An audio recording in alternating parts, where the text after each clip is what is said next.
everyone. Good morning, good afternoon, or good evening. Whatever time it is, wherever you are, welcome once more to another video podcast of PNT Live. Sometimes political news time, sometimes porn news today, sometimes porn law news. All depends, but tonight I think that PNT Live will encompass a bit of all three of those websites. I'm your hostess, Alex Mayers, and just give me a moment while I bring up the court case files that I want to review this evening. A court case filed against the adult entertainment industry's probably the worst terrorist, criminal stalker, criminal extortionist that the adult entertainment industry has ever seen. An individual known as Donny Long, aka Donald Carlos Seoane. But what's ironic about this particular case is that this case also brings in the one of the adult entertainment industry's prominent attorneys, a corrupt individual known as Marc Randazza of Randazza Legal Group. Apparently, Donald Carlos Seoane, aka Donny Long, he never stopped attacking people, trying to extort them, bullying them, stalking them, doxing them. He never stopped by creating and then later profiting off the hate crime known as Pornwikileaks. Since his departure from sex work, and it's questionable as to whether or not the male prostitute known as Donny Long has ever ceased participating in sex work, he has gone on to criminally stalk, criminally dox, and criminally attempt to extort and terrorize quite a few other parties.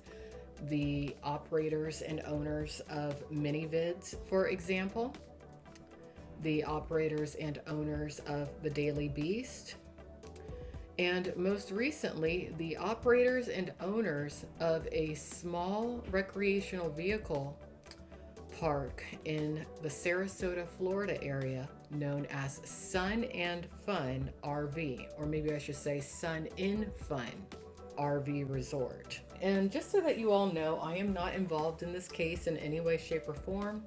I'm not in communication with any of the parties of this case.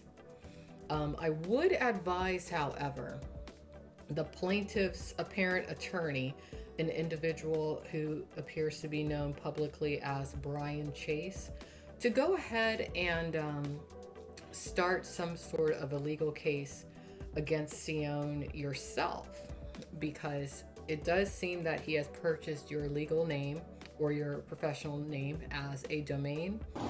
He's been trying for months to silence me through courts. It ain't gonna happen. I guess he forgot about the U.S. Constitution and the First Amendment. He initiated contact with me. He libeled me. He threw shit at me first. I have every right to do it back to him. But see, he's one of these libtards that thinks he can dish it out and he can't, and he doesn't have to take it back. And consider Seoane's history of doing that. I'm pretty sure that you could easily regain control of that domain or attain control of that domain directly from WIPO, from the people who control the internet, because he does have that history. And let's see, this is from the Circuit Court of the 12th Judicial Circuit in and for Sarasota County, Florida, Civil Division. Does it show the case number? Yes. Case number 820 CV 01896-TPB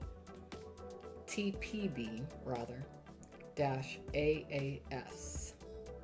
This was filed August 14th of 2020. The plaintiffs, S&F Property LLC, doing business as Sun and Fun RV Resort, versus Donald Seoane, aka Donny Long, and Nantita Seoane, aka Nan Seoane, aka Nanny Keys. They probably should have also added aka Heather Deep. Complaint.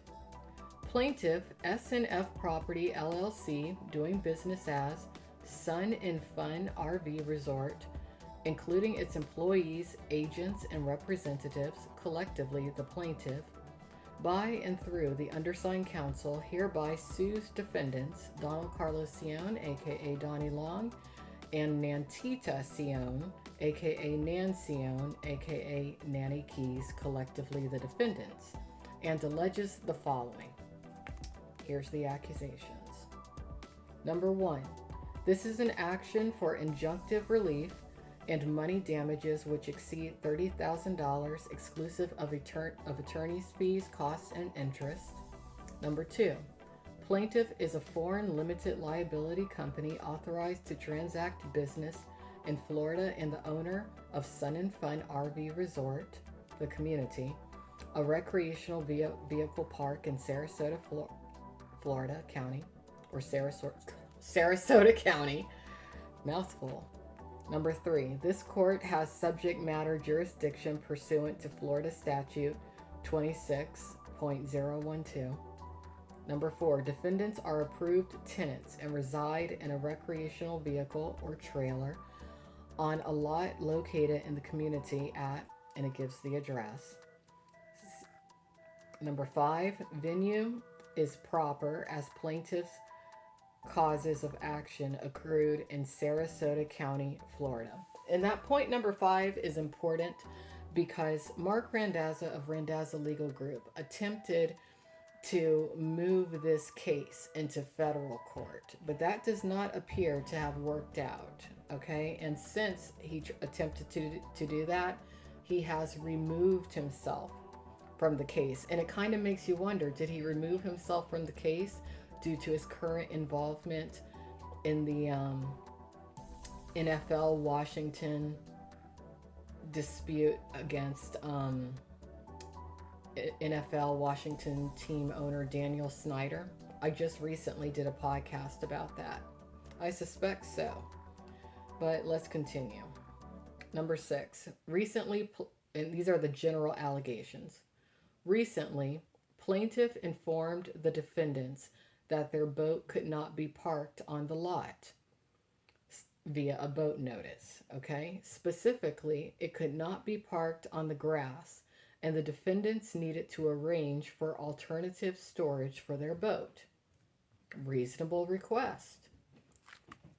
Number 7, in response to plaintiff's request, the defendants maliciously initiated an online smear campaign against the plaintiff, its employees, agents, and representatives, and other tenants within the plaintiff's community.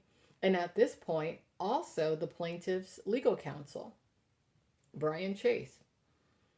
Specifically, the defendants have targeted Sun Communities Incorporated as the parent company of the plaintiff, the community, someone who is the assistant property manager of the community, someone who is president of the plaintiff's parent corporation. I'm not naming those people because they don't need to be doxxed any further than they already have been. Brian Chase as the plaintiff's counsel and managing attorney of Atlas Law, the property manager of the community, a resident of the community, and another resident of the community. The defendants, meaning Donald Carlos Seoane, aka Donny Long specifically, most likely, went as far as to publish photographs of one of the residents' grandchildren and the defamatory and harassing posts on Facebook. Sounds a lot like what Donald Seoane did with Pornwikileaks, doesn't it? Sounds a lot like what he did in regards to the owners and the operators of the Daily Beast and ManyVids and me specifically.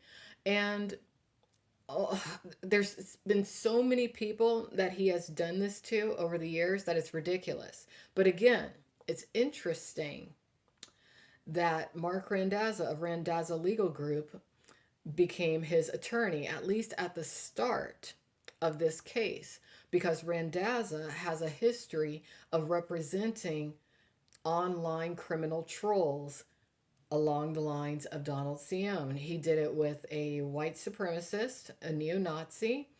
He represented the Satanic Temple, and they're known for being up to no good.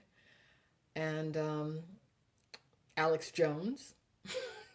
It's almost like, someone could easily theorize that Marc Randazza trains these criminal trolls as to how to skate on the edges of legalities to target habitually a multitude of people who may be vulnerable individuals, private citizens. But let's continue here. Okay. Number 8. The defendants have admitted that defendant Donald created a fake Facebook profile in his wife's name entitled Nanny Keys because defendant Donald was previously banned from the Facebook platform for similar actions stated herein. Defendant Nantita is believed to have access to the profile and may have contributed to the postings or allowed defendant Donald to continue using her name and likeness to perpetuate the smear campaign and illegal acts described herein. Yes, a lot of people, I think, want to give Nantita the benefit of the doubt because she's a foreigner and she looks like a 12-year-old. But in actuality, she is a sophisticated con artist. Um, there are some telephone recordings of her talking, and just the tone and the meanness and her surprising ability to be able to understand exactly what Donald is up to. It really makes you wonder exactly what is her grasp in actuality of the English language, and how proficient is she in actuality when it comes to her technological expertise. Hmm. She knows exactly what her husband is up to. That's very obvious. And they had those children, at least from my perspective, to use as human shields and to deflect from their criminal activity. Number 9. Defendants created at least 2 Facebook groups with the specific intent to threaten, cyberstalk, defame, and harass other community residents and plaintiff's employees and harm the plaintiff's reputation and business. Yep, same pattern, same pattern. Number 10. Defendants have threatened to .com the plaintiff, its employees, agents, and representatives, and other tenants within the community.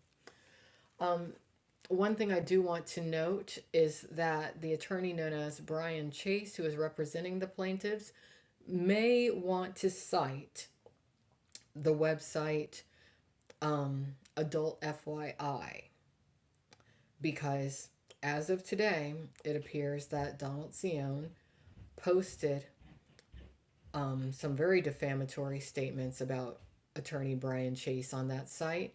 Donald Seoane tries to claim that a veteran adult industry blogger known as Gene Ross runs that site, but that is not true. Gene Ross has not had control of that site for many years now.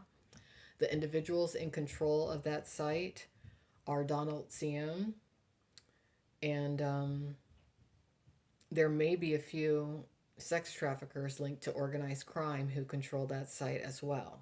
But definitely Donald Seoane posts on that site.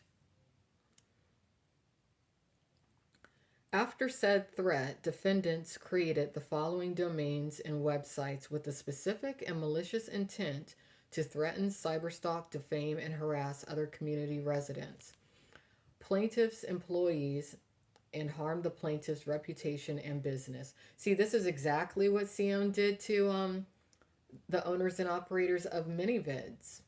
Same exact thing. Defendants claimed responsibility for these domains and websites. So then they list all the domains. And when I edit this podcast, I will splice in a screenshot of this filing. That way you can all see just the havoc that he's wreaked on these poor people who own and operate this RV park. I mean, what was he trying to do? Get free rent? Maybe. I mean, from what I could see, his rent there was only about 800 a month, but I guess he couldn't afford it because we all know Seoane can't do much of anything unless it's attached to organized crime, because his entire life, what has he been? A male prostitute, and not a very good one. In this case, defendants have specifically stated the following. Quote, "As for threats, I don't make threats. I make promises. And I'm headed to Facebook and review sites now." End quote. Signed as Don and Nan. It's interesting that he's calling her Nan instead of Heather Deep nowadays. Very interesting. And then he puts Nan's email address. Here's another statement. Quote, "We are professional at these online libel games. Let the games begin, folks. Let the games begin. Anyone else want to be famous, write your name down below, because this shit is about to start flying all over the internet." And if you want to learn more about Donald Seoane, just make sure that you do visit famouscriminals.info. His history's on there. Quote, ".coms will be bought and open posting forums and wiki sites with blogs will be built." End quote. Quote, "Sun and Fun is run by pedophiles." End quote. And quote, "Don't bring your kids here." End quote. And that's always his go-to, to accuse his targets of being pedophiles. He did that to Mark Spiegler, an adult entertainment industry agent. Yes. You know, it's very interesting that his attorney, Marc Randazza, or not his attorney currently, but at least his advisor, represents and defends pedophiles. I've theorized for years that Seoane is projecting, and that in actuality, he is what he accuses others of being.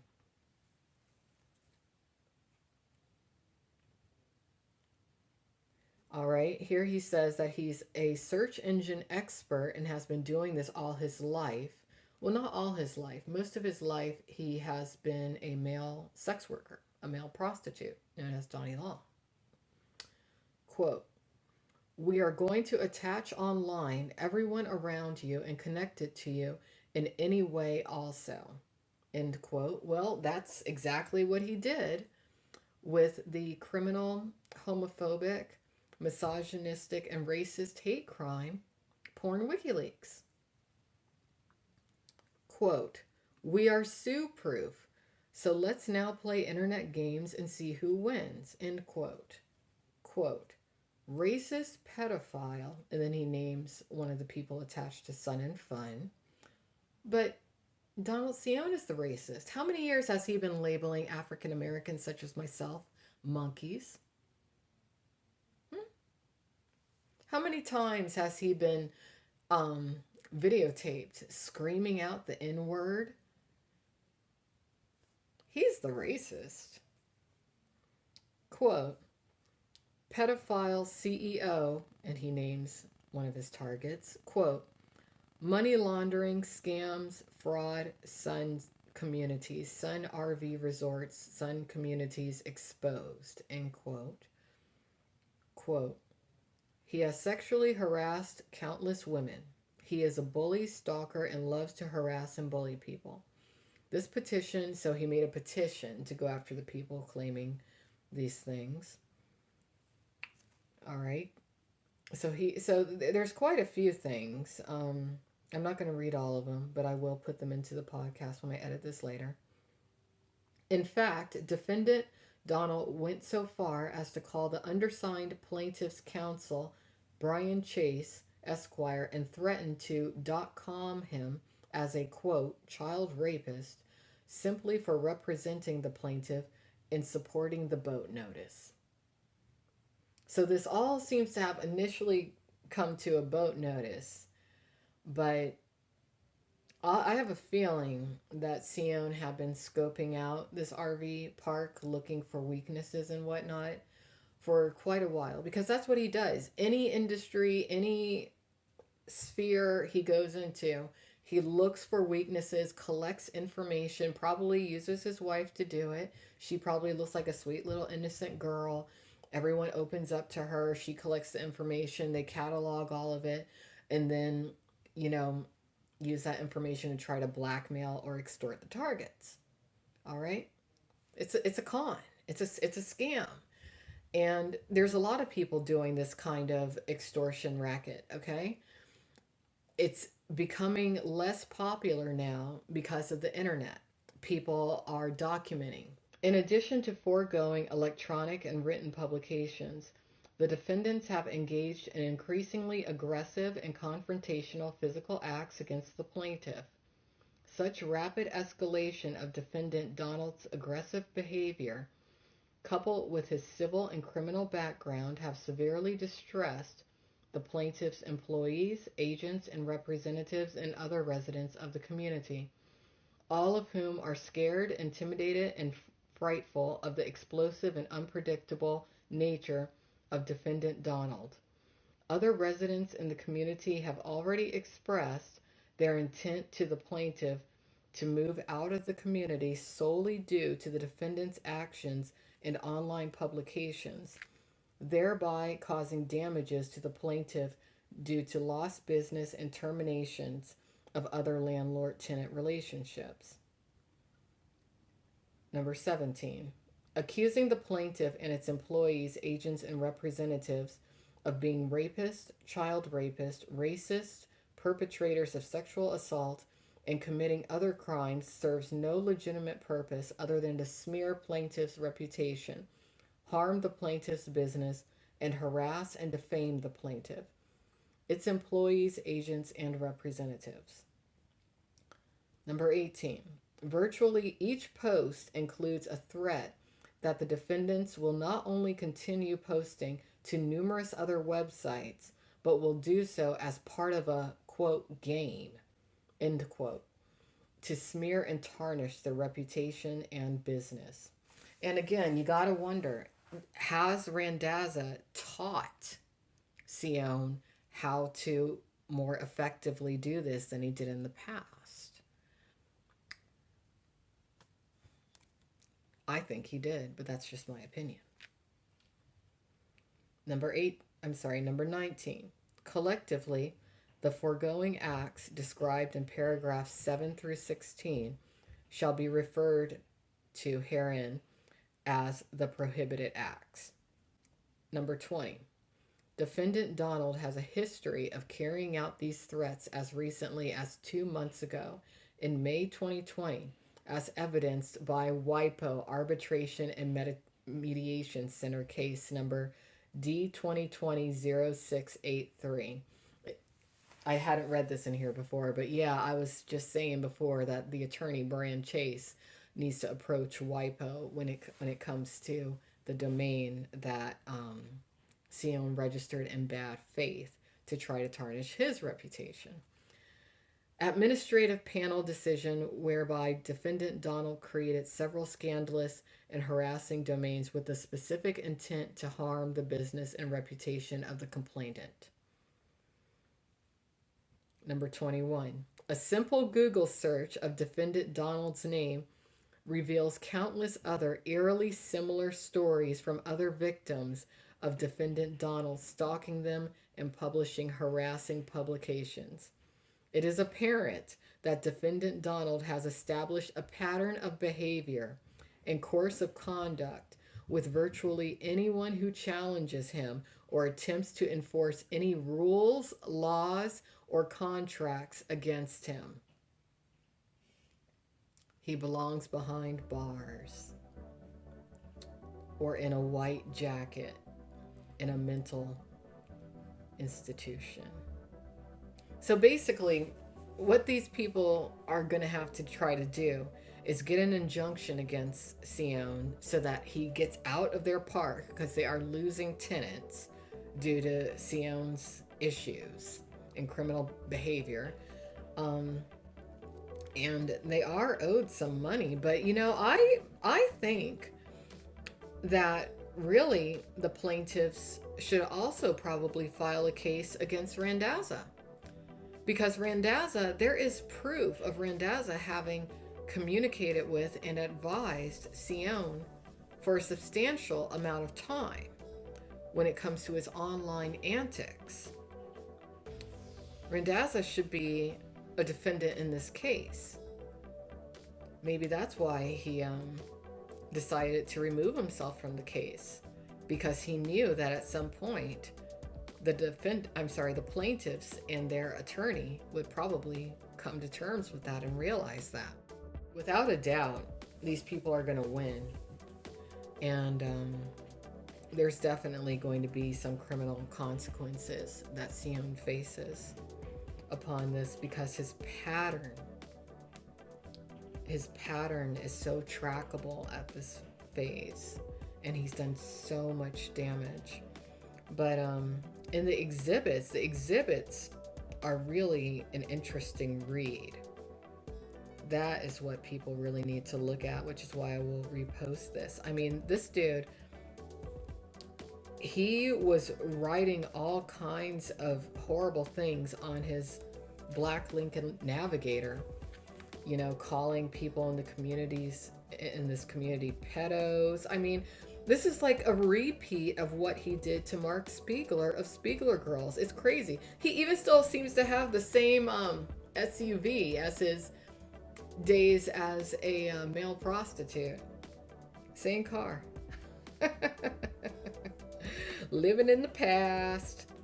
Living in the past. Damn. So, yeah. Look for PNT Live tomorrow. Again, at the same time. Hopefully the internet will be a bit more stable tomorrow. And we'll continue going over this case, because I guess what we'll touch on next is Randazza's departure from the case and what he had to say about it. All right, so take care, everyone. Have a good night, and make sure you follow me on Twitter at Alex Mayers Live.